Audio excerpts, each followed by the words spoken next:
He's written so many books and had so much impact around our world.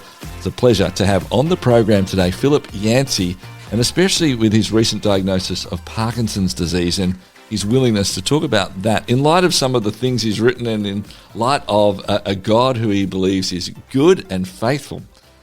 Really looking forward to hearing these conversations, hearing his answers to some of these sorts of questions that we want to put to Philip. Just before we get into that, would you like, rate, review, share this with friends, follow the program as well, helps us get it out to more and more people.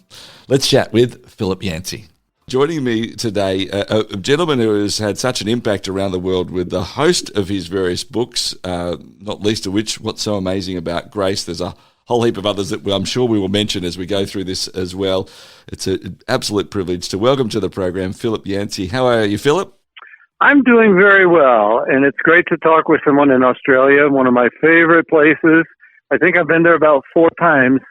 But boy, that's a long plane trip down there. It sure is. Just think about us. For us to go anywhere, Philip, it's a long plane trip. So that's how we you're look right. at it. You're absolutely right.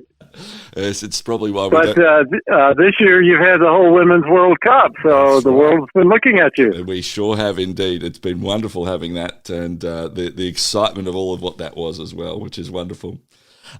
Philip, it is wonderful to have a conversation with you, and we want to talk about a host of various things, not least of which is a recent diagnosis for yourself of Parkinson's disease, and you've been very open about and willing about sharing about that. So I do want to make sure we talk through that. But before we do, maybe for somebody who's gone, oh, okay, well, I've never actually heard of Philip. How do you describe what you do in life and the way that you live your life? I describe it as a journalist. I actually started in magazines, and a lot of books are written by experts, people who are professors or if they're writing about religion, maybe they're a pastor or a theologian, and I write about some of those questions, but from a different perspective. I'm an inquiring journalist, and a journalist dives into areas he has no business doing, but that's what we're supposed to do. We go to the experts, we try to find some content that makes sense to us, and we kind of go hand in hand with the reader into these thickets of trying to understand some of the big questions of life. So I'm just a pilgrim. I'm an ordinary person who struggles with questions like why did I just get Parkinson's disease? Why is there so much suffering in the world? Some of those questions keep coming up, and I feel free to dive in and try to come up with some answers that might help. I can't remember the exact quote, but I was reading somewhere around essentially a paraphrase of what you talked about was this: I can't quite believe that I get to just keep asking these questions, and this gets to be sort of the job that I'm doing as I write books, and I'm being this inquisitive. I'm just trying to be honest about how I'm viewing the world, and that seems to help people. I'm guessing you've had a whole lot of people all around the world contact you and say thank you for opening my eyes to this or allowing me to question this. Do you get lots of comments coming back to you? I do, and one time I had this image of myself just below us in the United States. There's that thin area of land called Central America. In some places, it's not very far between the Atlantic and the Pacific Ocean. And I think of myself as a jungle explorer. I'm in the middle of a jungle. I have no idea where I'm going, how I'm going to get to the other side. But I know the Atlantic Ocean is out there somewhere. And so I've got my machete and I'm chopping away. And finally, at last, in front of me, I found my goal, the Atlantic Ocean. And then I look behind me and I see a long line of people, and they say, thank you for clearing the way. We were trying to find the Atlantic Ocean too. And I feel that way when I jump into these questions like moderately recently, I wrote a book called Prayer Does It Make Any Difference? And that's a question that we all ask at some point. Are these words just bouncing off the wall, or does it really matter? Do we have any actual responses to our prayers? And I can go to people and come up with some ideas that work for me, that make sense to me, and if anybody else is following along, more power to them. It's interesting you mentioned that book. I was going to bring it up at one point in our conversation too, Philip, that book for my wife and I, in an interesting way here, this story is more around us just in the struggle. We had a gentleman in his 40s who died very suddenly. The church had got around and prayed and was very much expecting him to be healed, and he was gone within a few days, really. And we struggled with, does prayer actually make a difference, for a long time? And we sort of read into that book, and I got to say, it wasn't like we got all our answers right then and there, but to know that there was a book that we could go to and we say, all right, let's sort of struggle with this together, and we just kept struggling for a while, and it's taken us, I think, probably a number of years to get further along that journey of, actually prayer's more than just request and then it got answered or not. It's a relationship, it's communication, it's all these various things. But I know whenever I think of that book of yours, I think of that time for us of going through that, and it must be special to have moments like that for people to, someone's cleared the way in front of us, and that, if it's helped them a little bit, that's awesome. Yeah, and actually, the most recent book I wrote was a memoir called Where the Light Fell. And my life, when you read that story, my life started with that very question.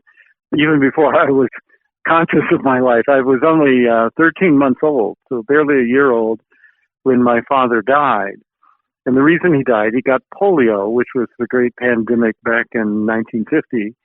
And he was only 23, planning to be a missionary, and then he was overnight completely paralyzed, couldn't even breathe on his own. So for 2 months he spent in this iron lung, the metal contraption that polio patients would lie in, and it would actually force the air in and out of their lungs.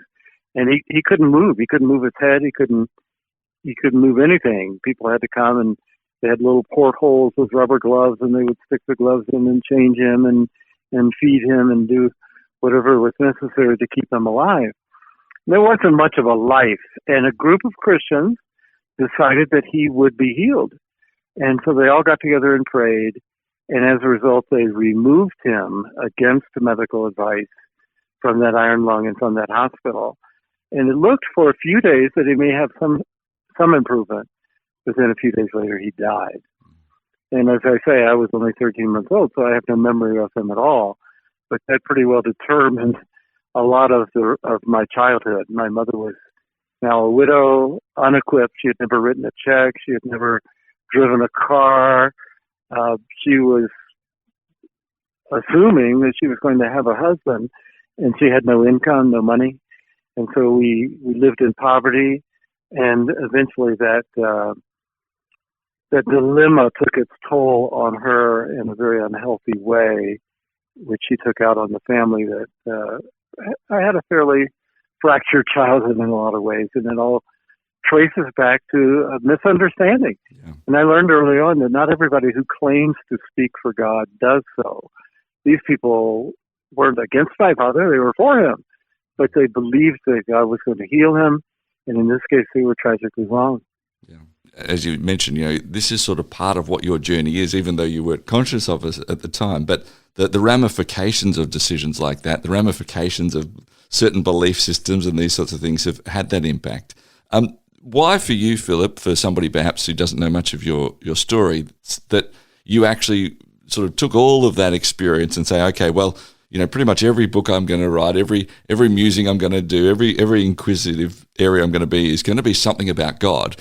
You could have, I suppose, just as easily gone the other way and said there certainly isn't a God if this is all of the case, and I'm going to make sure I'm talking about the opposite part of it. Why for you is there something in there that is driving you towards God rather than away? One factor in that is that I had a brother who was 2 years older, and he did go that opposite direction. He was extremely talented musically, had perfect pitch and pretty much perfect musical memory. So if he heard something on the radio or playing live, a month later he could sit down and play it. It was astonishing to watch as his brother, because I worked hard and never had trouble memorizing Song of the Volga Boatman, But when he went to college, he went to musical conservatory, and this was the 1960s. People wanted to be free. They didn't want people to tell him what to do, and so he dropped out of school his final semester out of the Conservatory of Music. He became one of Atlanta, Georgia, where we lived, one of their original hippies. Took a lot of LSD, kind of fried his brain on drugs, and had a pretty sad saga after that, including several suicide attempts and a lot of broken relationships. There were only three of us in the family, so my mother was a widow and then two boys. And my mother and brother did not see each other or speak for more than 50 years, just at the very end of her life. She died just this year. They did have some contact. Watching him over the years, in a sense, he was searching for freedom, but he became a kind of slave to alcohol, to drugs, to sex, and he had a history of broken relationships and suicide attempts. So I saw where he really had no basis of making judgments on right and wrong. He just did whatever felt good, and it didn't turn out very well. So that became a kind of a cautionary tale for me.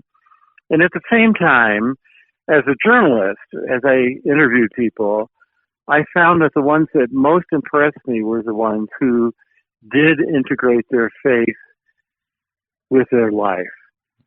At a time when I was still trying to figure out, did I want to believe? Did I want to be part of this Christian group at all? I got connected with a man named Dr. Paul Brand, who was a leprosy specialist.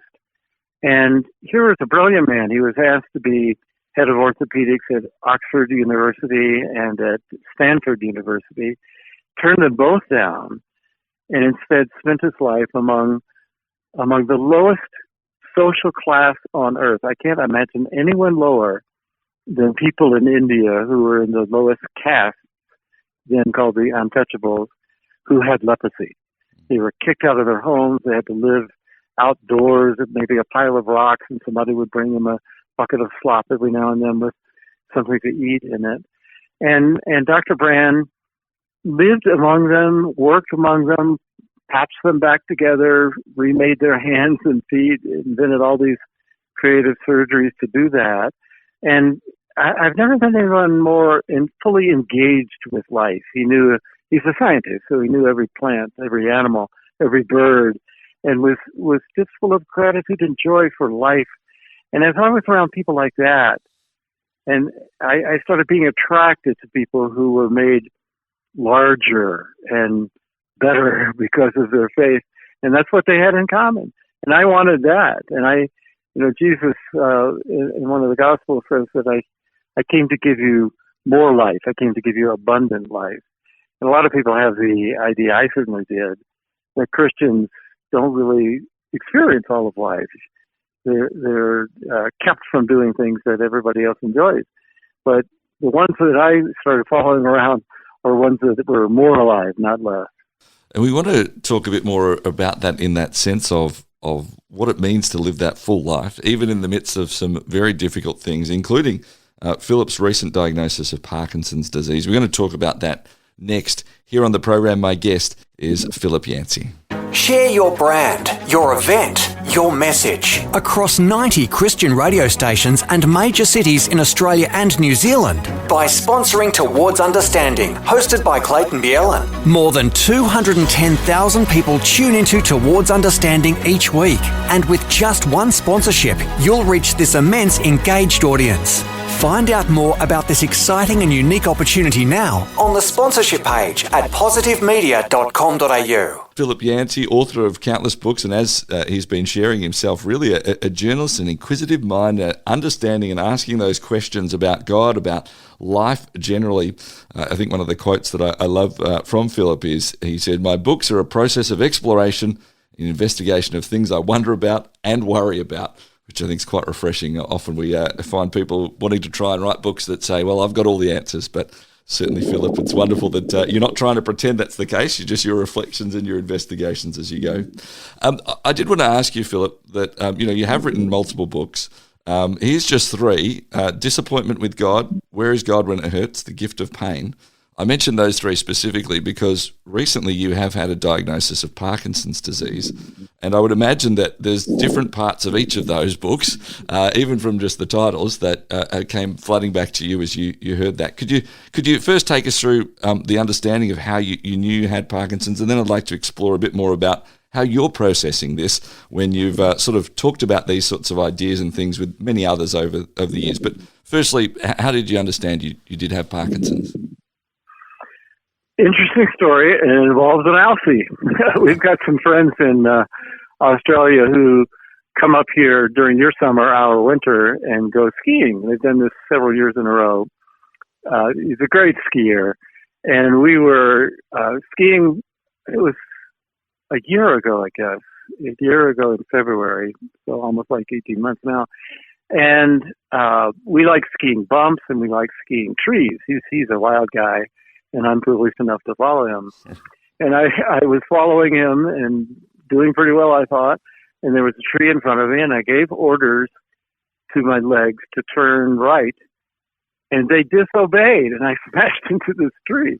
Fortunately, I wasn't hurt that badly, but I couldn't ski for a number of weeks after that.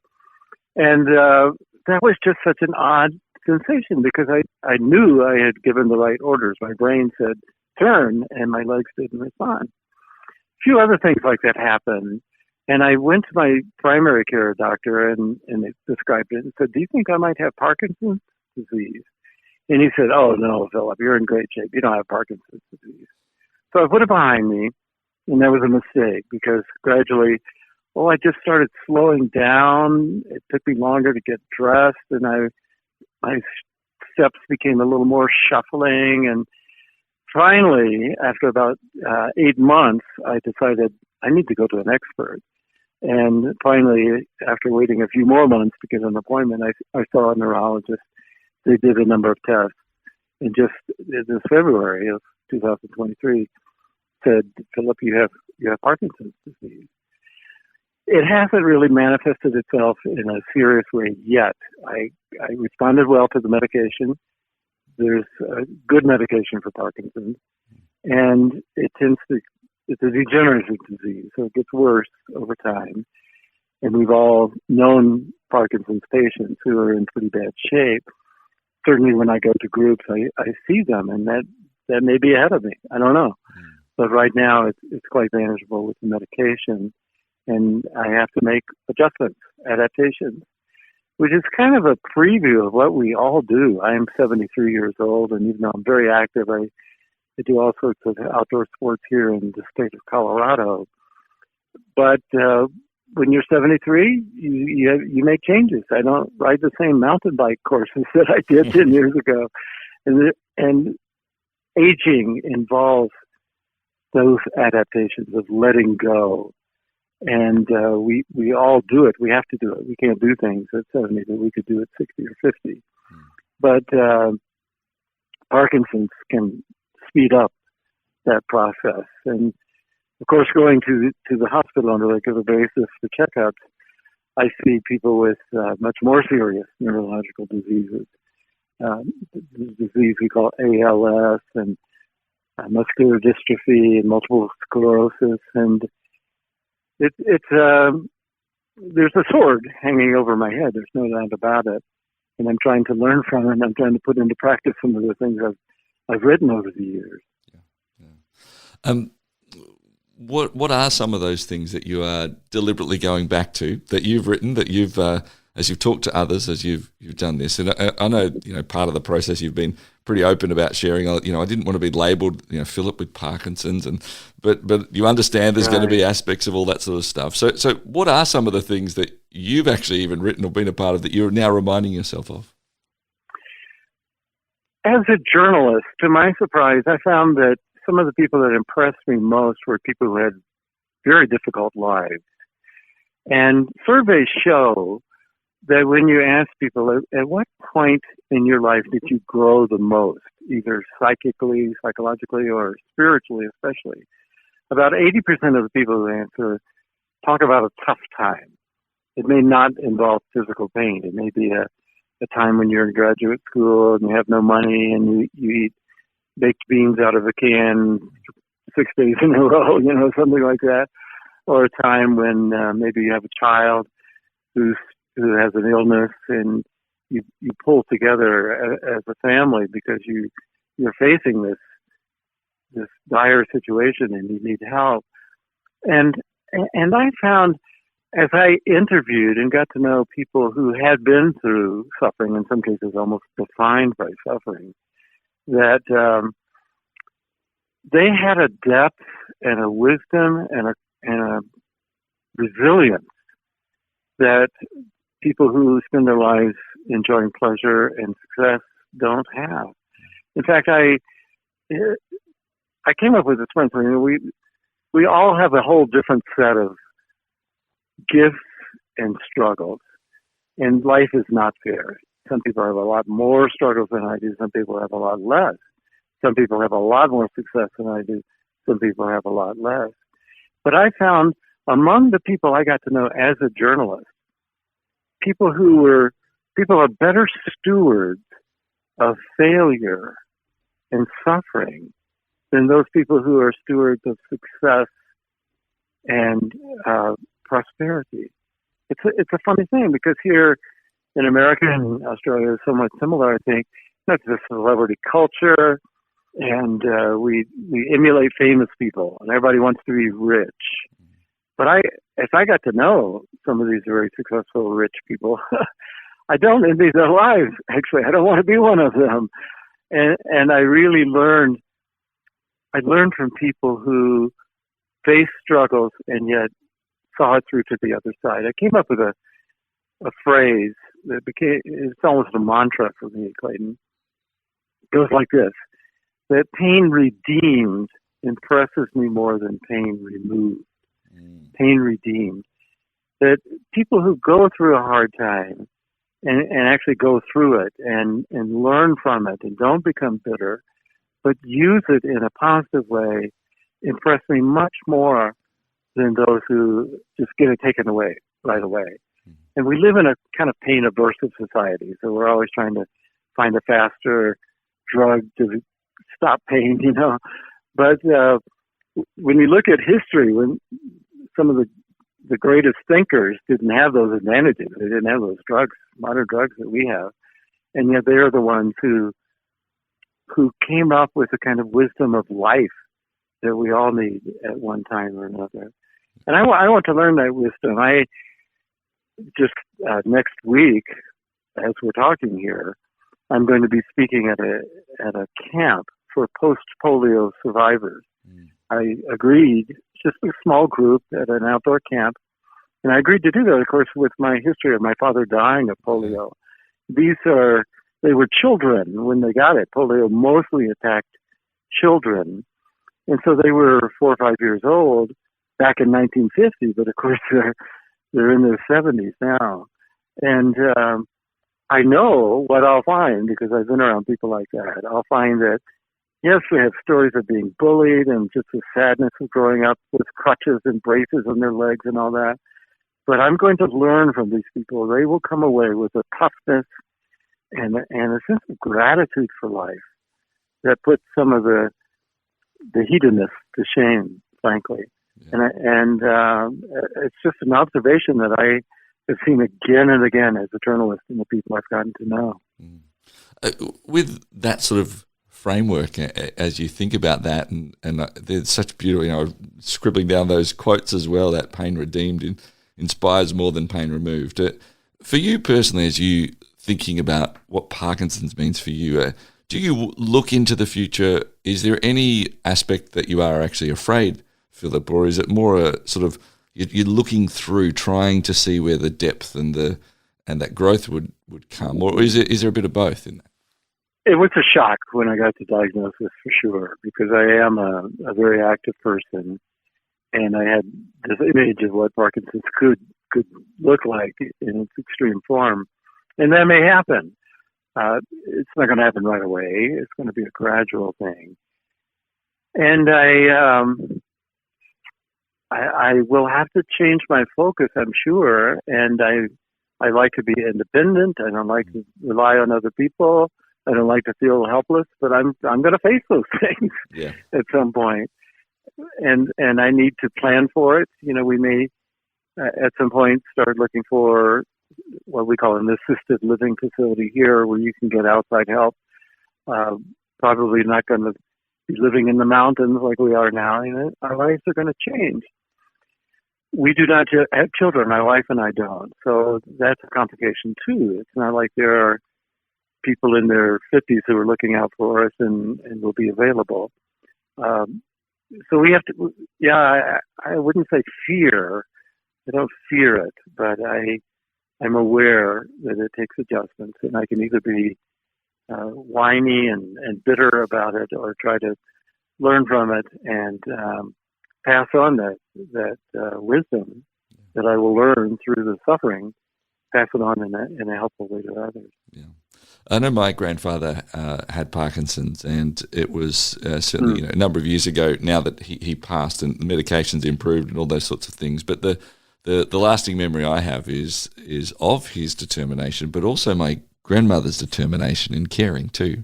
There was a remarkable sense of love and care that occurred around when for him it was getting very much more difficult, even to the point that the local doctors said, look, if she was in her 70s, and said, if you were 20 years younger, I'd be hiring you to come and work in the practice as a carer, because there is something so special of what it is to have people around too. I did want to ask just another question around this too, Philip, is that you could have very easily said, actually, you know what, people aren't going to really notice anything about that for a number of years, maybe even for ages. I'm not really going to share this part of my life right now, and that's fair enough, and maybe you and your wife and others around you, they would know, but that's about all it was. Why choose the vulnerability of, even, you're talking to someone on the other side of the world and talking about this when it's still a pretty fresh diagnosis of, 6 months or so?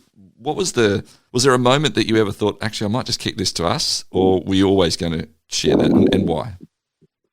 That's a great question. And I wrote a lengthy article that you've quoted within weeks of the diagnosis. And I think my instinct, as I've been writing for 50 years, my instinct is when something happens, when I have an experience that is important, the way I metabolize it, the way I make sense of it, is by writing. I first do it for myself, to try to come to terms with it, and then what can I learn from it? And then at some point I think, well, is there something that might be helpful to someone else?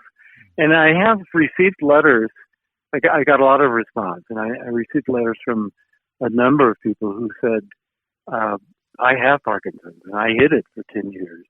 And thank you for being open. It takes some of the shame away, and it gives me a chance to authentically face what I need to do in this new reality. And I guess that's what I hope to do as a writer. I've always tried to be honest and authentic about my doubts, about my struggles, as well as the good things about the faith that is very important to me. And because I've written about suffering so much, in a sense, it gives me a credibility that I didn't have before, because I've joined that company of people who take pills every day and look at, must monitor their health in ways that, quote, normal people don't have to. This is not a well-formed question, Philip, but I'm going to ask it anyway. I wasn't going to, but I'm going to now. Is there a part of you that sort of goes, did God do a bit of a bait and switch on me here? Like, here I am writing about all this suffering for all these years, and he knew that this was going to come up, and here I am. Like, has there been an aspect of thinking like that at all? That's a great one. I wouldn't put it like that. Because I've been around people with, like these leprosy patients, for example, what I go through, no matter what course it takes, is nothing like the humiliation that they face. A leprosy patient in the lower caste in India where they're just rejected by society and treated like dirt. I'm not going to face it. I can go to doctors, I can get medication, and I'll face some challenges for sure, and a lot of adjustments. But because I've spent so much time with suffering people, and especially 10 years of my life I devoted to writing books with Dr. Paul Brand, the leprosy specialist. So I've had a wonderful life. I've traveled around the world. I've been very active. I've had excellent health, and I can't complain. No, I'm not like Job. Yeah. The rug hasn't been pulled out from under me. It was just a new twist in the journey. And the fact is, everybody faces pain at some point, and everybody dies at some point. And historically, people prepared for that. You've seen the paintings of the medieval theologians who would have a skull sitting on their desk to remind them every day, life is short, you're going to end up like this one day. And, we kind of bury that and try not to think about it. But it's the most universal thing that happens. 100% of people die. I don't care who you are, how smart you are, how pious you are going to die. And so living life in the face of reality, not in denial, not burnishing the truth, but just being honest and facing into it and preparing, I think is an important lesson that we all need to do, and that's what I plan to do. Yeah. Philip, I've got one final question, and we're not even going to get to the recent article you put out around the time you met Bono and U2, and people just have to read that up on your website themselves. I was thinking there, but that's what they'll have to do. I did want to ask this question.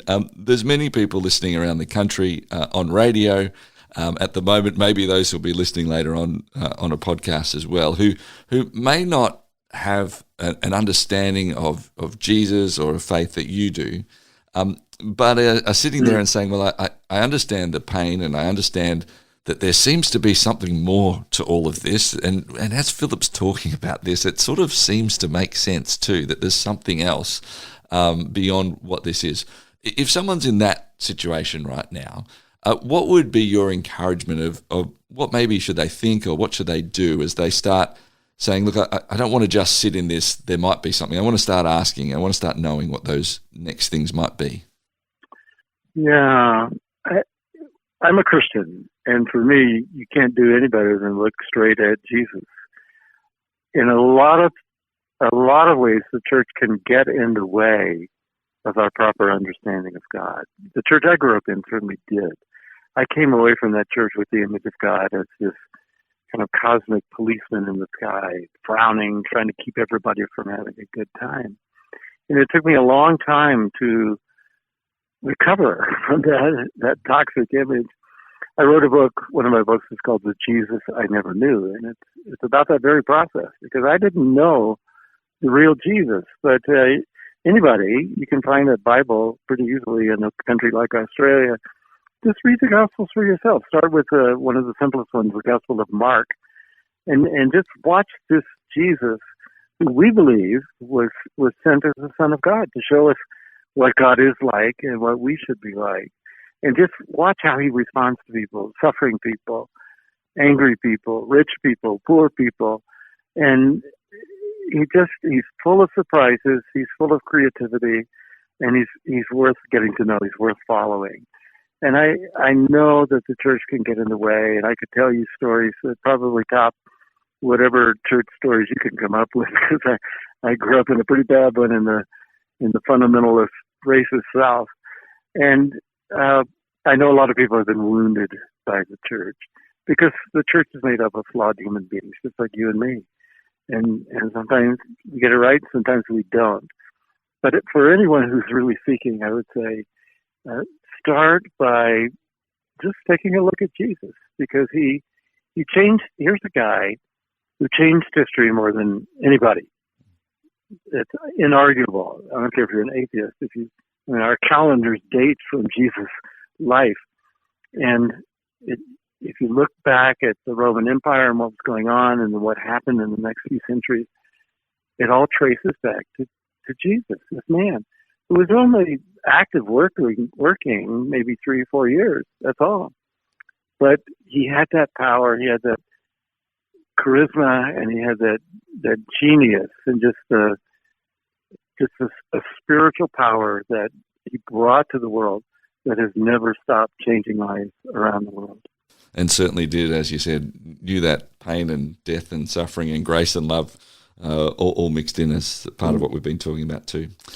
Philip, thank you so much for your time. Thank you for being willing to be so open and honest. Thank you for your writings and the impact of them. And we just are so privileged to have had a bit of time chatting with you today. Thank you so much, Philip Yancey. Well, it's been a pleasure. And my last word of advice is be careful when you ski with an Aussie. And I hope to get back to your country one more time at least someday. My guest on Towards Understanding, author Philip Yancey.